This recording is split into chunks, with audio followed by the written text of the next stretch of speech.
Teste de hipóteses. O que fazem, o que são e quais as suas hipóteses. O que fazem os testes de hipótese? Os testes é realizado quando queremos testar um parâmetro populacional, com base em uma amostra, em que realizamos testes estatísticos à minha amostra, que vai ser estimada para a minha população, na qual faço a suposição para aceitar ou rejeitar o valor obtido. A decisão de aceitar ou rejeitar a hipótese está sujeita a erros. Ou seja, melhor explicando, a gente tem uma população no qual um pesquisador ele vai extrair uma amostra, sendo que essa população ele vai pegar um parâmetro populacional, exemplo a média populacional. Ele vai pegar essa média populacional da população e vai comparar com a da amostra, no qual essa amostra ela vai sofrer uma inferência estatística. E os dados obtidos, o pesquisador vai estimar para a população. A partir dessa estimativa, ele vai fazer hipóteses, no qual ele vai aceitar ou rejeitar com base no meu valor obtido. Hipótese estatística. Vai se tratar de uma suposição quanto ao valor de um parâmetro populacional ou quanto à natureza da distribuição de probabilidade de uma variável populacional. Exemplos. A altura média da população brasileira é de 1,65 m. Homens e mulheres realizam certa tarefa no mesmo intervalo de tempo. Suspeita-se que um novo milho geneticamente modificado possui média de produtividade de grãos maior que atualmente utilizado na região centro-oeste do Brasil, de 6,2 toneladas, ou seja, vou sempre fazer uma suposição quanto ao valor do meu parâmetro populacional em relação à amostra que eu estou utilizando.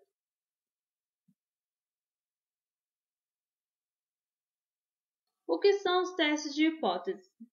É uma regra de decisão para aceitar ou rejeitar uma hipótese estatística relacionada à população, com base nos elementos amostrais.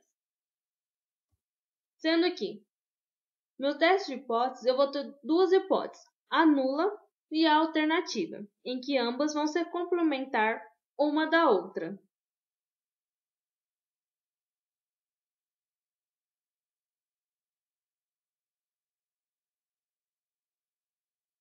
Tipos de hipótese. A gente vai ter a hipótese nula ou de nulidade e é uma hipótese que contém uma afirmação de igualdade, representada pelo símbolo de maior ou igual, menor ou igual, ou por igual. E a hipótese alternativa, que pode ser representada por H1 ou HA, é a afirmação que deve ser verdadeira se H0 for falsa e contém uma afirmação de desigualdade estrita, tal como que meus símbolos sejam diferentes, maior ou menor. Exemplos aqui. Se a minha H0, a minha média populacional representada pelo Mi aqui, for maior ou igual ao meu K, sempre o meu K vai ser pertencente aos números reais. Então, a minha alternativa vai ser o quê? O complementar, que vai ser meu K menor do que minha média. Ou, quando a minha hipótese nula for minha média for igual ao meu K, a minha alternativa vai ser diferente do meu K. E, se for a hipótese nula, meu K for menor do que minha média, minha média vai ser maior do que meu K. Tipos de testes de hipótese. A gente vai ter os testes bilateral, que apresenta duas regiões de rejeição da minha hipótese nula.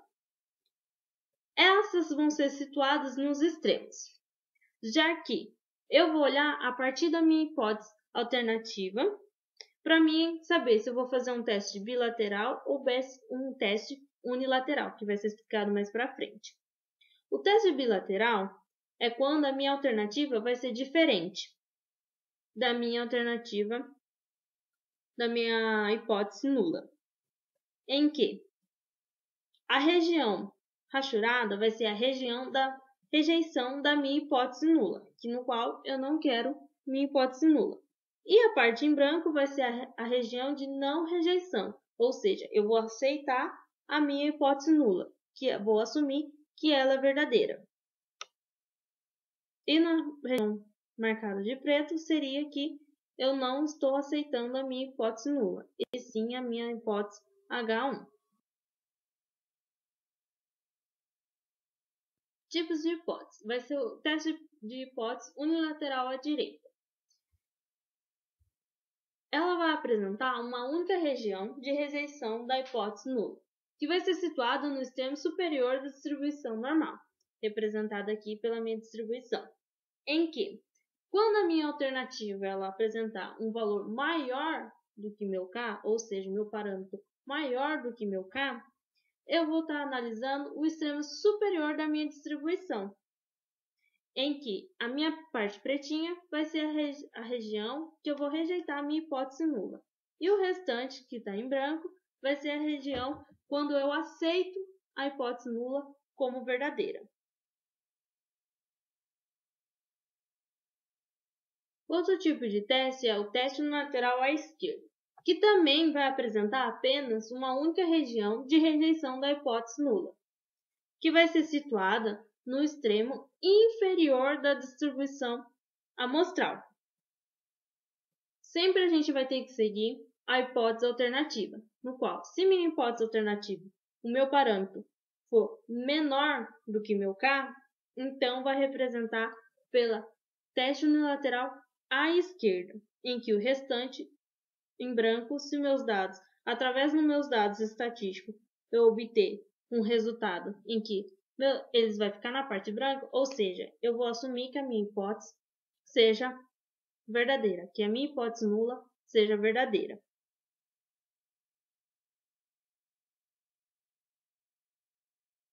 Tipos de erros que eu posso ter dentro do teste de hipótese. Eu posso ter apenas dois tipos, que é o erro tipo 1 e o erro tipo 2.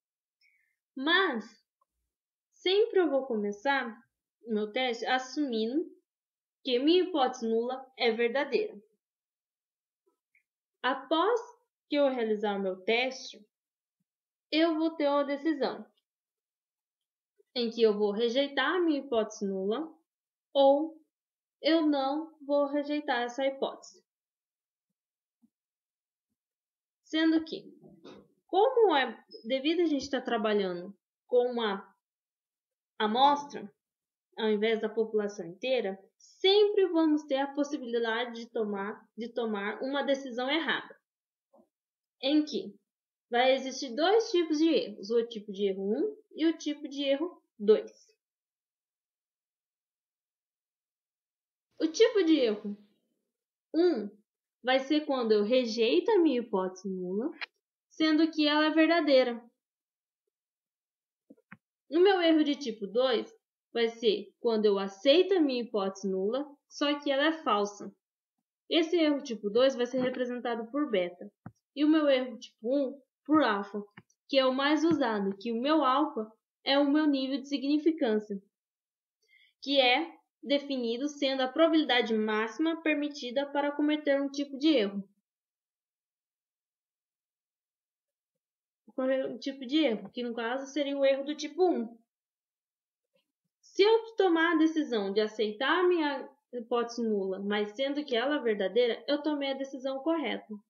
E a decisão de que eu tomar rejeição da minha hipótese nula, mas ela é falsa, eu também estou correto. Mas a gente trabalha com o nível de significância, que é o alfa, representado pelo erro tipo 1. Os pesquisadores trabalham com esse tipo de erro. P-valor. O p-valor, quando a gente realizamos um teste de hipótese, partimos de um valor de alfa, que é pré-fixado para construir a regra de decisão. O p-valor parte desta regra da decisão, que é do alfa, no qual a ideia de calcular este valor supõe que a hipótese nula seja verdadeira. Então, meu p-valor são quando os valores são pequenos em relação ao meu alfa, a minha hipótese nula é falsa. Ou seja, quanto menor os valores do meu p-valor do teste, mais evidências para se rejeitar a hipótese nula eu vou ter. Esse p-valor ele pode ser representado por 1%, por 5%, por 10% ou de 1 a 10%, mas o mais utilizado pelos pesquisadores são o alfa de 5%. A partir dos resultados obtidos no meu p-valor, a gente tem que tomar as seguintes decisões. Quando o meu p-valor for menor ou igual ao meu alfa, que é o meu nível de significância, eu vou rejeitar a hipótese nula e aceitar a minha hipótese alternativa, que é H1. E quando o meu p-valor for maior do que meu alfa, então aceitamos a hipótese nula e rejeitamos a hipótese alternativa. Ou seja, um exemplo, se meu nível de significância é 5%, 0,05, 0,05, e meu resultado deu 0,01, eu vou aceitar a minha hipótese alternativa e vou rejeitar a minha hipótese nula. Se o meu valor deu 0,2, eu vou aceitar a hipótese nula e rejeitar a minha hipótese alternativa.